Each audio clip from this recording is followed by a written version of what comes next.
Hey, welcome back to the Breaking Bad Insider Podcast. My name is Kelly Dixon. We're here talking about episode number 312, which is called Half Measures. I'm here with my executive producer, Vince Gilligan. Hey. I'm here. Our producer, Melissa Bernstein. Hello.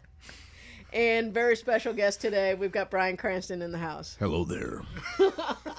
Vince, now you guys in the writer's room have really made a decision. Walt picks up the gun and actually, shoots this gentleman. Yes. The other thing, too, though, is what you've done, you guys in the writer's room have done, is you've made him make a conscious decision to save Jesse's life. Absolutely. I personally think Walt, when he went to Gus, that was a smart move. But it was the rat, quote-unquote, move as far as Jesse's concerned. But at the end of this hour, Walt is Heisenberg again in spades. I certainly don't think that he had any premeditated ideas of what exactly he was going to do. I think you're right. What I need to do is that when scripts come in, I need to be able to ingest them as the character so that the sensibility of it doesn't remain outside of me. And this season really was a transitional one for Walt. For me, it was all about Walt realizing that he had to embrace who he was and who he's become in order to stay alive. He had to think more like a criminal in order to survive this life. When he goes to Gus and says, "I know it was you who went after my brother-in-law," and instead of getting angry about it, he goes, "I got it. I know it. I know it. I know why you did it. I understand, and I probably would have done the same thing."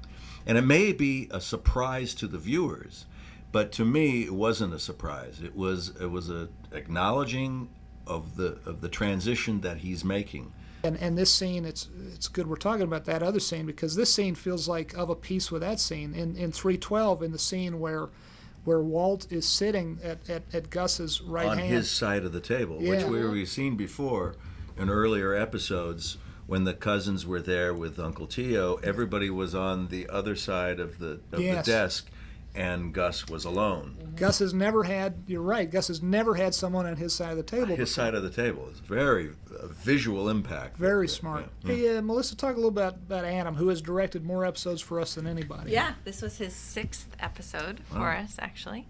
And he's an incredibly versatile director. He does both comedy and drama. Yes.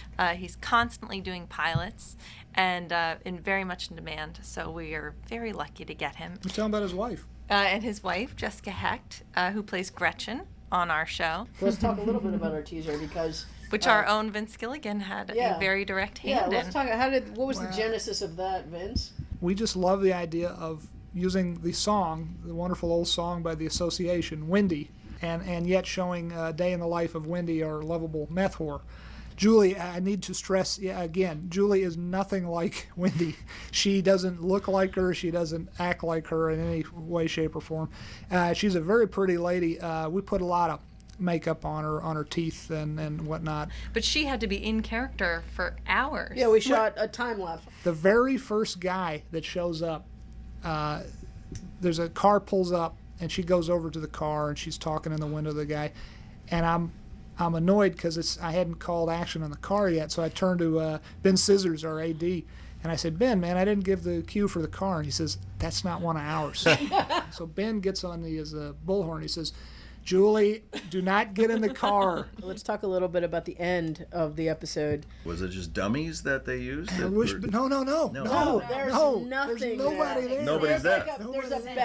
There's a bag on the ground that the car rolls over, and there's a bag that make it shows bump. the effects guys where the body will be. The actors are standing there. They quickly jerk their heads frame right, and then they take the hit. The first frame or two is the actual actors. Then they are replaced completely by absolutely 100% computer-generated figures. So the figure that goes over the roof of the car, Right. and include, if you watch it closely, his gun goes flying and his bandana comes off his head and goes fluttering through the air, which was Great detail. Yeah, which is a great detail I wish we had come up with. Well, we didn't even ask for it. They just did it. Let's go break bad.